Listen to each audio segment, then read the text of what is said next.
স্বাস্থ্য অধিদপ্তরের নিয়মিত বুলেটিনে জানানো হয় ২৪ ঘন্টায় নতুন করে ১৮,৪৯৮টি নমুনা পরীক্ষায় ৩,৮৬৮ জনের দেহে করোনা ভাইরাস শনাক্ত হয়েছে। এ পর্যন্ত ১,৬৬১ জন শনাক্ত বিবেচনায় মৃত্যুর হার ১.27%।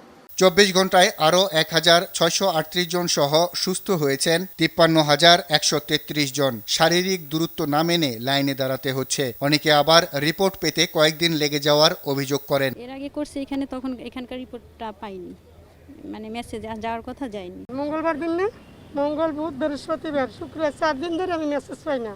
আমার হাজবেন্ড অসুস্থ। করোনাটা পরীক্ষা করতে আসছিলাম, তাই ওই জায়গা তো আবার করোনা পরীক্ষা ছাড়া রিপোর্ট নেয় না।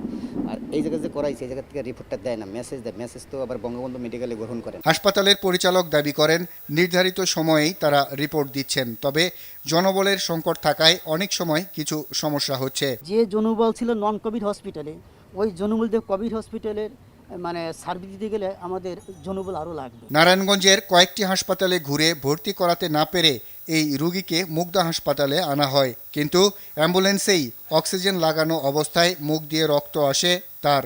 পরে পরীক্ষা নিরীক্ষা করে জানানো হয় রোগীর আগেই মৃত্যু হয়েছে। করোনা চিকিৎসার জন্য নির্ধারিত কুর্মিটোলা হাসপাতালেও স্বাস্থ্যকর্মী সংকটের অভিযোগ করলেন রোগীর স্বজনরা। নন পজিটিভ করোনা রোগীর জন্য আলাদা ওয়ার্ড দাবি করেন তারা। আর বাদল, RTV, ঢাকা।